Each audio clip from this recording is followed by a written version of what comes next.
कृष्ण केशव कृष्ण केशव कृष्ण केशव पाहि माम। राम राघव राम राघव राम राघव रक्ष माम। राधे राधे दोस्तों, सरिता ज्ञान गंगा में आप सभी का स्वागत है। आइए हम भगवान श्री कृष्ण के चरणों में प्रणाम करते हुए उनकी लीलाओं का श्रवण करें। स्वर्ग के राजा इंद्र द्वारा स्तुति।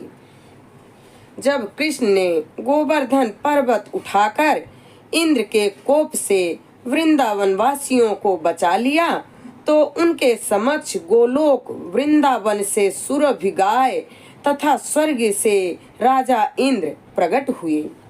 स्वर्ग के राजा इंद्र को कृष्ण के प्रति किए गए अपने अपराध का ज्ञान था, अतः वह चुपके से एक निर्जन स्थान में उनके समक्ष प्रकट हुआ। वह तुरंत ही कृष्ण के चरण कमलों पर गिर पड़ा। उसका अपना मुकुट सूर्य के समान दीप्तिमान था। इंद्र को कृष्ण के महान पद का ज्ञान था, क्योंकि वे इंद्र के भी स्वामी हैं, किंतु उसे विश्वास नहीं हो रहा था कि कृष्ण अवतार लेकर वृंदावन के ग्वालों के बीच रह सकते हैं। जब कृष्ण ने उनकी सत्ता को चुनौती दी, तो इंद्र क्रुद्ध हो गया, क्योंकि वह सोचता था कि इस ब्रह्मांड का सर्वोसर्वा मैं ही हूँ और मेरे समान कोई भी बलशाली नहीं है। किंतु इस घटना के बाद उसका झूठा अहंकार नष्ट हो गया। अपनी अधीन अवस्था समझकर वह हाथ जोड़कर कृष्ण के समक्ष प्रकट हुआ और इस प्रकार स्तुति करने लगा।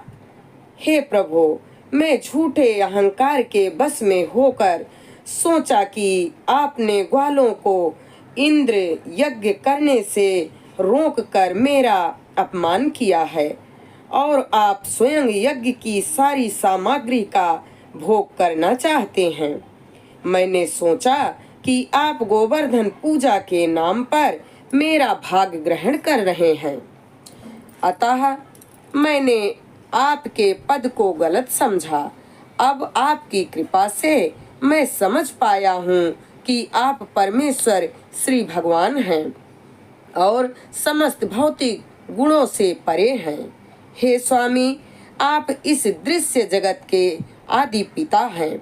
आप ही इसके परम गुरु हैं और सभी वस्तुओं के आदि स्वामी हैं। आप शाश्वत काल के रूप में अपराधियों को दंडित करने के अधिकारी हैं।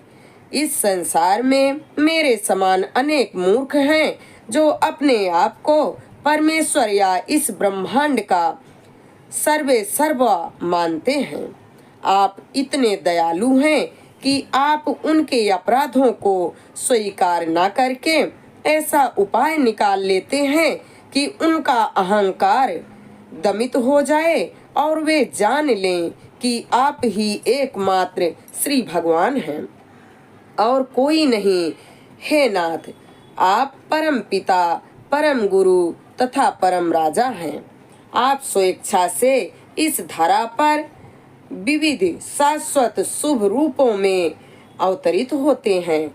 आप इस धरा लोक को महिमा मंडित करने तथा विशेषतः अपने को झूठे ही ईश्वर घोषित करने वालों व्यक्तियों को दंडित करने के लिए आते हैं।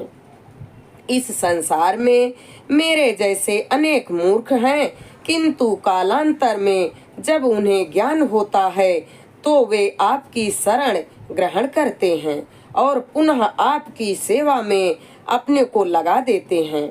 आपसे ईर्ष्या करने वाले व्यक्तियों को आप दंडित करने का यही कारण है। हे भगवान, मैंने आपकी असीम शक्ति को जाने बिना अपने भौतिक ऐश्वर्य के अहंकार के कारण आपके चरण कमलों के प्रति महान अपराध किया है। अतः हे भगवान, मुझे क्षमा कर दें। कृपया मुझे आशीर्वाद दें जिससे मैं पुनः ऐसा मूर्खतापूर्ण कार्य न करूं। हे नाथ, आप भगवान हैं, मैं आपको सादर नमस्कार करता हूँ, क्योंकि आप परम पुरुष तथा परमात्मा हैं। आप वसुदेव के पुत्र तथा शुद्ध भक्तों के स्वामी परमेश्वर कृष्ण हैं। कृपया मेरा दंडवत प्रणाम स्वीकार करें। अतः मैं आपके चरणों की शरण ग्रहण करता हूँ। आप न केवल परम नियंता अपितु समस्त जीवों के गुरु भी हैं। इस प्रकार भगवान कृष्ण इंद्र द्वारा प्रशंसित होने के बाद मुस्कुराते हुए गड़गड़ाहट मेघ की भांति गंभीर वाणी में बोले, हे इंद्रेश, मैंने तुम्हारा यह यज्ञ तुम पर अपनी अहेतुकी कृपा दिखाने और तुमको यह स्मरण दिलाने के लिए कि मैं तुम्हारा शाश्वत स्वामी हूँ। मैं न केवल तुम्हारा अपितु अन्य सारे देवताओं का भी स्वामी हूँ। तुम्हें यह स्मरण रखना चाहिए कि तुम्हारा सारा भौतिक ऐश्वर्य मेरी कृपा के कारण है। यदि मैं देखता हूँ कि कोई अहंकार के वशीभूत हो चुका है, तो उस पर मैं अपनी अहेतुकी कृपा दिखाने के लिए मैं उसका सारा वैभव हर लेता हूँ। किंतु किसी को कभी यह नहीं सोचना चाहिए कि उसने परमेश्वर की पूजा की, इसलिए वह निर्धन हो गया। जब कोई शुद्ध भक्त होता है किंतु गलत गणना से वह प्रकृति पर अपना प्रभुत्व जताता है, तो भगवान उसका सारा ऐश्वर्य हर कर उस पर विशेष अनुग्रह प्रदर्शित करते हैं, जिससे अंततः वह परमेश्वर की शरण ग्रहण कर ले। इंद्र को शिक्षा देने के बाद कृष्ण ने उसे अपने स्वधाम लौट जाने तथा सदैव यह स्मरण रखने के लिए कहा कि कभी अपने को सर्वोच्च न मानना, अपितु परमेश्वर के अधीनस्थ समझना। उन्होंने उसे स्वर्ग का राजा बने रहने किंतु झूठे अहंकार से बचने के लिए कहा। तत्पश्चात इंद्र के साथ कृष्ण का दर्शन करने आई दिव्य सुरभि गाय ने उन्हें सादर नमस्कार किया और उनकी पूजा की। सुरभि ने इस प्रकार स्तुति की है, हे कृष्ण, आप समस्त योगियों में सर्वाधिक शक्तिशाली हैं, क्योंकि आप ब्रह्मांड भर के आत्मा हैं और आपसे ही यह दृश्य जगत उत्पन्न हुआ है। अतः इंद्र ने वृंदावन में मेरे वंशधरों अर्थात गौओं को मारने का यथाशक्ति प्रयास किया, किंतु वे आपकी शरण में बने रहे और आपने उन सब की रक्षा की।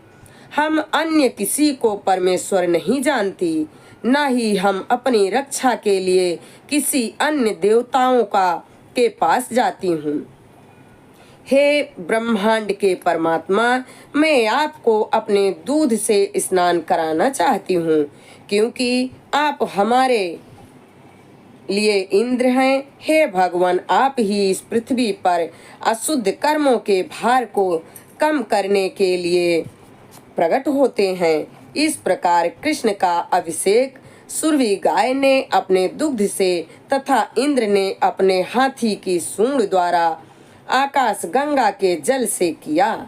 इसके बाद सुरभि गायों तथा अन्य देवताओं तथा उनकी माताओं ने कृष्ण को गंगा जल तथा सुरभि के दूध से स्नान कराने में इंद्र का साथ दिया और प्रार्थना की। इस प्रकार कृष्ण सब पर प्रसन्न हुए। गंधर्व लोक, पितृलोक, सिद्ध लोक तथा चारण लोक से सारे वासियों ने मिलकर भगवान नाम का जप करते हुए भगवान का यशोगान किया। उनकी पत्नियां तथा अप्सराएं अत्यंत हर्ष के कारण नाचने लगी। उन्होंने आकाश से निरंतर पुष्प वर्षा करके भगवान को प्रसन्न किया। नदियों का जल उमड़कर विविध स्वादों से पूरित होकर बहने लगा और वृक्षों को पोषण पहुंचाने लगा। जिससे उनमें विविध रंगों तथा स्वाद के फूल तथा फल उत्पन्न होने लगे। वृक्षों से मधु चूने लगा। पर्वत तथा पहाड़ियां विविध औषधियां एवं बहुमूल्य रत्न उत्पन्न करने लगी। कृष्ण की उपस्थिति के कारण ये सारी घटनाएं ढंग से घटती गई और अधम पशु को सामान्यतया ईर्ष्यालु होते हैं, ईर्ष्या रहित हो गए। वृंदावन में समस्त गौओं के स्वामी तथा गोविंद नाम से विख्यात श्री कृष्ण को प्रसन्न करने के बाद इंद्र ने स्वर्ग को लौट जाने की अनुमति मांगी। उसके चारों ओर देवता थे। जब इंद्र आकाश मार्ग से जा रहे थे, यह महान घटना इसका ज्वलंत उदाहरण है कि किस प्रकार कृष्ण भावनामृत से विश्व कल्याण होता है। यहाँ तक कि अधम पशु भी ईर्ष्या भाव भूलकर देवताओं के गुणों को प्राप्त होते हैं।